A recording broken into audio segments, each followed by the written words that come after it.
Olá pessoal, tudo bem? Quero falar sobre os resultados da BR Distribuidora que foram divulgados agora para o segundo trimestre de 2021. Vamos dar uma olhadinha neles aqui. Onde eles mencionam aqui que no segundo trimestre alcançamos o EBITDA ajustado de R$1 bilhão, o que levou o nosso EBITDA unitário a R$115 por metro cúbico. Este resultado mostra a continuidade da trajetória da BR em busca de novos patamares de eficiência, rentabilidade e agilidade, através do avanço em sua agenda de transformação organizacional ocorrida ao longo dos últimos trimestres. Achamos importante realçar o desempenho acumulado no primeiro semestre de 2021, no qual atingimos o EBITDA ajustado de cerca de R$2.200 bilhões, ou seja, um aumento de 62% em comparação com o obtido no primeiro semestre de 2020, que foi de R$1.361 bilhão.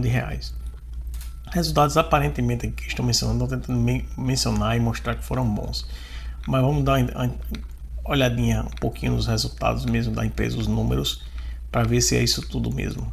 E aqui tem os destaques do segundo trimestre de 2021, onde teve uma redução de 5,1% no volume vendido na comparação com o quarto anterior. Reflexo das menores vendas de coque, de menos 69%, produtos de aviação, com uma queda de 23%, essa parte aqui afeta bastante, viu? E do ciclo Otto, de menos 1,6%, parcialmente compensadas pelo aumento das vendas de diesel, um aumento de 3,2%. Devido à menor disponibilidade de produto coque e agravamento da pandemia da Covid-19, especialmente em abril e maio de 2021, além da sazonalidade típica do segmento de aviação.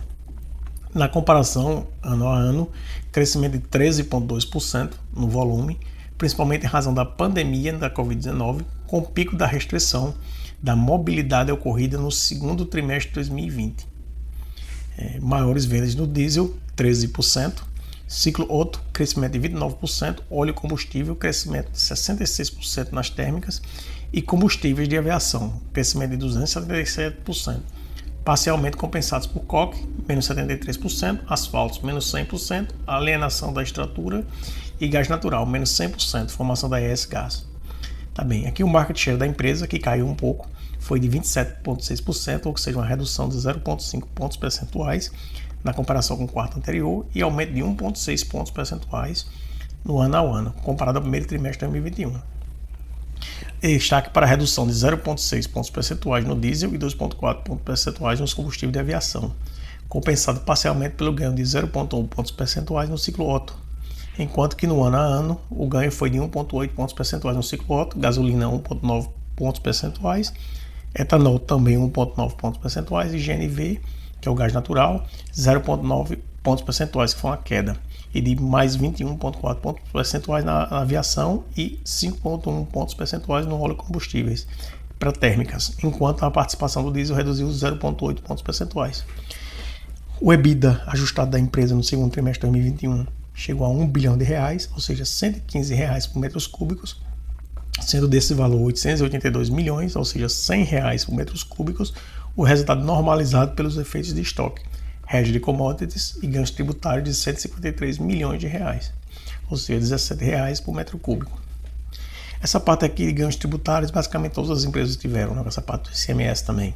Expansão da rede de postos com uma variação líquida positiva de 18 postos no trimestre e de mais de 312 postos considerando os últimos 12 meses. Endividamento líquido de R$6,6 bilhões, aumentou R$1,5 bilhão, principalmente devido ao pagamento de R$1,1 bilhão aos acionistas sob a forma de dividendos, ou seja, aumentou a dívida em 1,5 bilhões para pagar 1,1 bilhão de reais a acionistas.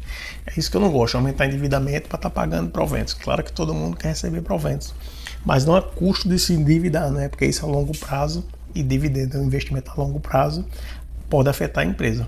E R$600 milhões em variação de capital de giro, resultando em uma alavancagem de 1,4 vezes ao final do segundo trimestre de 2021. Não gostei dessa parte aqui de endividamento líquido da empresa. Desempenho dos segmentos de negócio, onde menciona aqui o volume de vendas, segundo trimestre de 2021 é 8,8, contra o segundo trimestre de 2020, isso aqui é em milhões de reais, 7 bilhões, no segundo trimestre de 2020, um aumento de 13,3%. Vamos aqui para o lucro líquido da empresa, que é o que realmente eu quero ver, 382 milhões, no segundo trimestre de 2021 contra 188 milhões no segundo trimestre de 2020, crescimento de 103%. E quando você compara o primeiro semestre de 2021, que foi de 874, com o primeiro semestre de 2020, que foi de 422, crescimento de 107%. Aqui você tem o EBITDA ajustado da empresa, que foi de R$ 1 bilhão, contra 816 milhões do segundo trimestre de 2020, crescimento de 24,8%, resultado positivo. E aqui eles mencionam que o volume total de vendas apresentou, na comparação com o primeiro trimestre de 2021, redução das vendas de 5,1% em função, principalmente, de menores volumes de vendas de ciclo-OTA, coque e aviação, reflexo do efeito da sazonalidade dos setores e do impacto da pandemia Covid-19, principalmente no mês de abril, seguidos de melhoras progressivas nos meses subsequentes. Tá bem, perfeito. Na comparação com o segundo trimestre de 2020, houve aumento de 13,2% em função do aumento das vendas no ciclo Otto, 29,2%, diesel 13,2%, óleo e combustível 66% e aviação 277,5%. Em relação ao lucro bruto, houve uma redução de 32% na comparação com o primeiro trimestre de 2021, fruto de menores margens médias de comercialização e pelos menores ganhos com estoques de produtos nesse período. Na comparação com o segundo trimestre de 2020, observa-se um aumento de 113,6% em razão dos maiores volumes comercializados, e principalmente pela perda relevante com o inventário de produtos no segundo trimestre de 2024. As despesas operacionais ajustadas foram de R$ 453 milhões no segundo trimestre de 2021, já retirando o efeito do hedge de commodities realizado no período, que foi de 74 milhões, assim como os gastos com o CBIOS, que foi de 50 milhões de reais, e recuperação de créditos PIS/COFINS, 79 milhões de reais. Na comparação com o primeiro trimestre de 2021, houve redução de 26,5% em relação principalmente de menores impactos de provisão no período, variação de 33 milhões de reais, maiores recuperações de créditos tributários, variando positivamente em 25 milhões de reais e aumento de 20 milhões de reais na receita com royalties, tá bem. E aqui o EBITDA ajustado foi de R$ 1 bilhão, ou R$ 115 por metro cúbico, excluindo o efeito combinado dos resultados dos estoques e resultados de hedge de importação de menos 12 milhões de reais, os resultados positivos com recuperação de créditos tributários de 154 milhões de reais, resultaram em um EBITDA normalizado, que realmente é o que interessa, de 882 milhões de reais, ou seja, R$ 100 por metros cúbicos. E aqui eles mencionam um importante resultado considerando o cenário desafiador enfrentado no segundo trimestre de 2021, apesar do menor benefício com valorização dos estoques e menores margens médias de comercialização. Destaca essa resiliência dos resultados no período. Vamos dar uma olhadinha aqui novamente na parte do lucro bruto, que está aqui, é o terceiro item, 724 milhões no segundo trimestre de 2021, contra 301 milhões no segundo trimestre de 2020, crescimento de 140%. Quando você compara com o primeiro trimestre de 2021, que teve um efeito um pouco menor comparado em termos com o segundo trimestre da pandemia de 2020, você vê aqui que o primeiro trimestre de 2021 foi de 1,1 bilhões, ou seja, teve um decréscimo de 35%. Ou seja, os números aqui são um pouco preocupantes, não tão bons como deveriam. O EBITDA aqui é ajustado da empresa, segundo trimestre de 2021, 434 milhões, segundo trimestre de 2020, 283 milhões.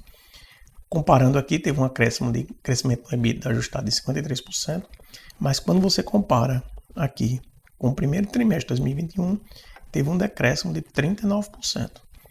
Ou seja, os números aqui não foram bons, viu?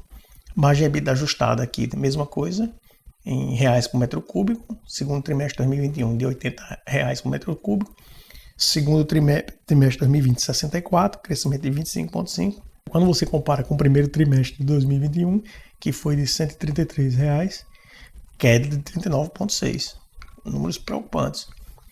E aqui eles mencionam que o lucro bruto ajustado foi de 724 milhões no segundo trimestre de 2021, uma redução de 35,2% em relação ao primeiro trimestre de 2021, com destaque pelas menores margens médias de comercialização e menores resultados com inventários de produtos.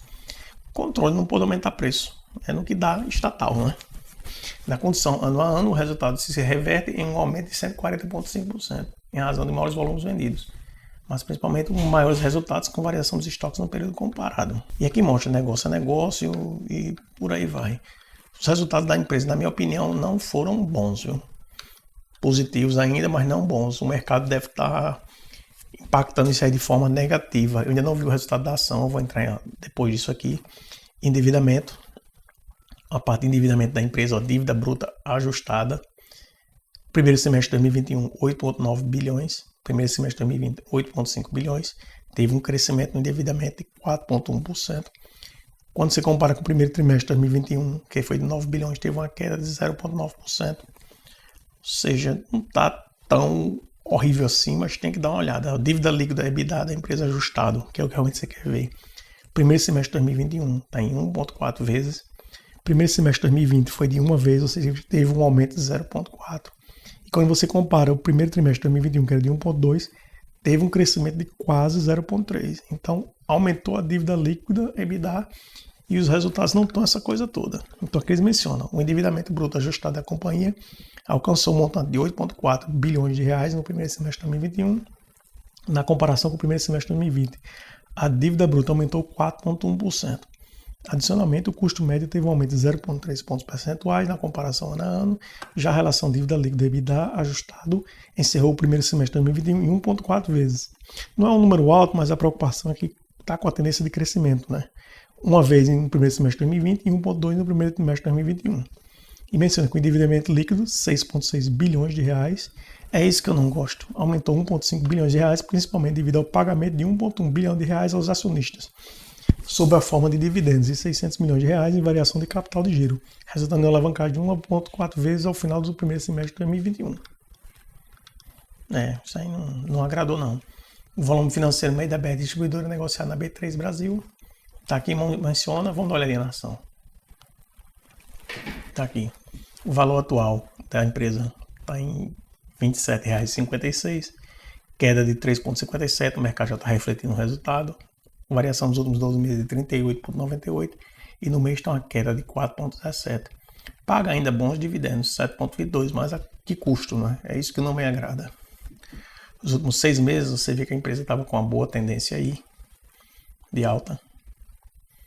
Então tá ainda indo bem, não é por isso também que a empresa vai se acabar. Nos últimos 30 dias deu uma certa queda, bom volume, 415 milhões por dia.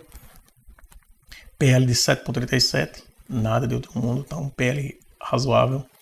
P sobre VP 2,73, dívida líquida PL aqui estava em 0,58. Lembrando que a Petrobras não é mais acionista da BR Distribuidora, então a tendência agora para os próximos trimestres é que não tenha mais nenhuma influência estatal nela. Então os resultados têm tendência, não que se sabe realmente, de começar a melhorar com essa administração apenas privada da empresa, sem influência estatal.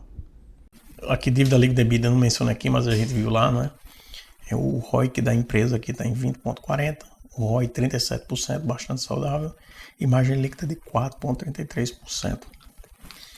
E aí aquela história, o payout, 63%. Está aqui mostrando o que acontece. E aqui mostra os principais acionistas da empresa. Samambaia Marcha, que é o fundo de investimento, a BlackRock, também aqui com um bom percentual de 5%. E por aí vai, meu amigo. É uma pena que a empresa não apresentou resultados melhores, mas é assim mesmo. Agora é ver o que vai acontecer com a empresa. Você entra no site oficial da empresa. Tem que ver como é que estão as coisas aqui. Fala muito de produtos e serviços, Petrobras, aquela conversa toda. Bem, é isso mesmo. É isso aqui, são os resultados. Agora é ver o que vai acontecer no próximo trimestre. O mercado vai refletir o que está acontecendo aí, a tendência de melhoria em termos de vendas, de receita, mas tem que manter as despesas e o endividamento sob controle. Bem, é isso. Nos vemos na próxima. Até mais.